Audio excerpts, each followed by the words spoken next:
Hello, this is Crypto Neptune, and in today's video, we're going to talk about the recent interview that Parker had with Blockworks and the potential impact that Telcoin is trying to achieve between now and the back half of the year.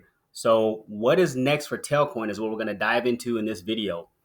Remember, nothing I say is financial advice, only use risk capital, and thank you to those who continue to support the channel.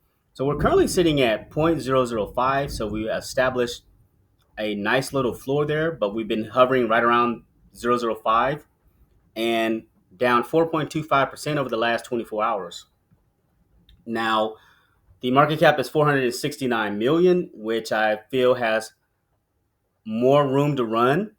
So, more room to run, definitely crossing fingers, looking forward to that this year. And then 1.5 million in trading volume over the last 24 hours.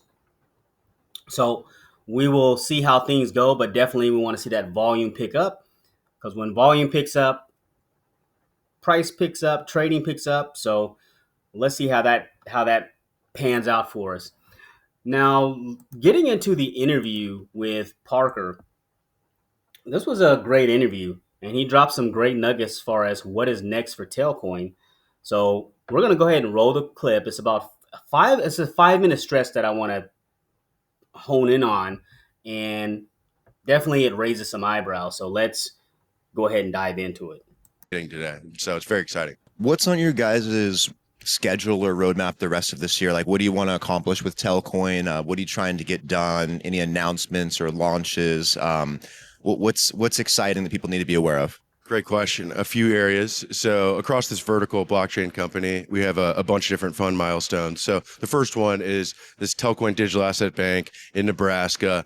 We expect to go live in Q3. We received conditional approval in February after years of working towards getting to this point.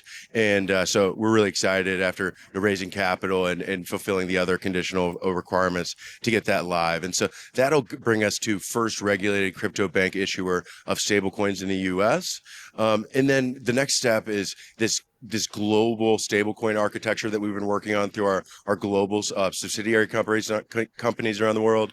And so basically we expect to have 25 different currencies covering users, 3 billion users with local bank accounts tied to the local currency. And then finally, we're working towards having at least 50 mobile network operators securing Telcoin Network's blockchain by the end of the year around the world. Excellent. On the topic of stablecoins, well, we're kind of in what might be a stablecoin summer at this point. You got everything from Circle and their IPO to PayPal and Stripe accepting to PayPal's own stablecoin and Bank of America announcing a stablecoin, JP Morgan Chase announcing one. The Genius Act potential probably is going to get passed here very, very shortly. The regulatory environment is set up perfectly for stablecoins to take over and flourish and really do some amazing things here in the U.S. Curious how you view the landscape in the U.S. It's obviously been a tough regulatory hurdle to get over the last 4 or 5 years. The administration that came in did a full 180. So now we have like a completely different outlook on crypto in the US. Just thoughts on stablecoins in general right now and the hype that's kind of driving it and maybe that being kind of the crux of what's going to push crypto forward. Yeah, great question. And so it's the stablecoin summer of 2025, and it's the great stablecoin wars of the 2020s. And so this is the future of the monetary system. The global monetary order is kind of changing, or at least from a technological perspective. And so we're going to see some crazy things that happen in the world as a result of that. I think money gets used 1,000 times more. It's 1,000 times more velocity than it has today.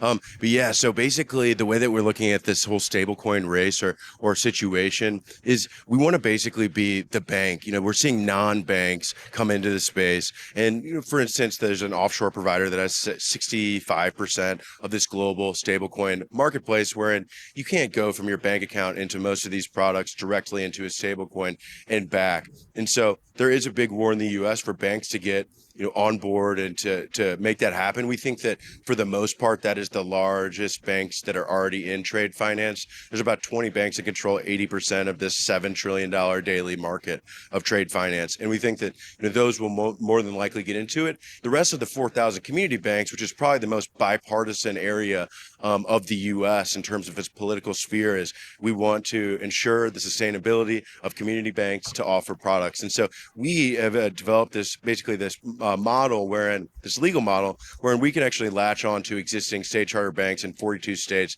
as their crypto arm, enable them to issue bank accounts tied directly to self-custody wallets, white label our services, and ultimately standardize a dollar stablecoin across community banks. We think that's a huge opportunity. And then the other area is that what you're seeing around the world is a lot of people are adopting different dollar stablecoins, and they're doing that from a fintech perspective. So what they're doing is they're coming in, they're going into a point service solution provider that may be, let's say, a few percentage points or maybe even close to free. Someone's got to lose the money on the trade finance transaction to make dollars work for people in other countries. And so what we're doing is we think that that's kind of an abstraction of the existing financial system. We think that you need local bank accounts tied to local stable coins that go directly into self-custody and back and can be used to make payments in the regular world. We think that that is absolutely necessary for a flourishing global foreign exchange market and for things like remittances to work. You need both sides. You can't just do the dollar. If you want people to give people in Kenya access to the dollar in a way that's sustainable, cost efficient, instant, you need global local bank accounts tied to local stable coins so they can then buy dollars with their Kenyan shillings. Otherwise, it costs too much on both sides. And we kind of have a system. Yeah, so there you have it in that interview. So a lot to unpack there. So this Parker essentially talked about. So he essentially talked about the bank in Nebraska opening up. He talked about opening up digital cash globally and reducing the friction, reducing the cost for people in different markets. And he also talked about the 50 M&Os that could potentially put more buy pressure on that gas token. So it's definitely important to talk about. And then he goes on to kind of talk about how it's very important to have white label services with community banks. So that's something that's kind of overlooked is they see an opportunity to have white label services to different community banks and kind of connect with them and work with the different community banks in the US. So that is another layer that's going to put more uses on Telcoin. And then lastly, again, be cost effective with customers by allowing them to use their local bank accounts with their local currency. And then they can buy into the EUSD that way because it's more efficient and it costs less for example, somebody in Kenya. So it sounds like they're tapping into a great market with this digital cash. They said that they want to, again, they're going to have 25 digital cash currencies and the ability to tap into 3 billion customers globally.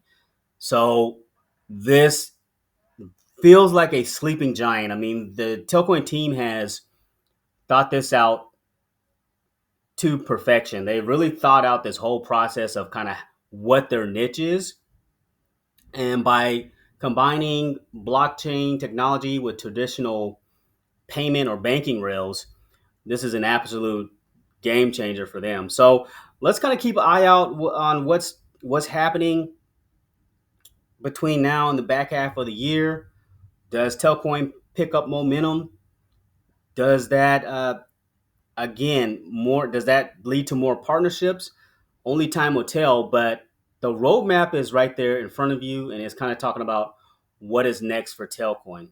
So I want to thank you for listening to this video and thanks for stopping by.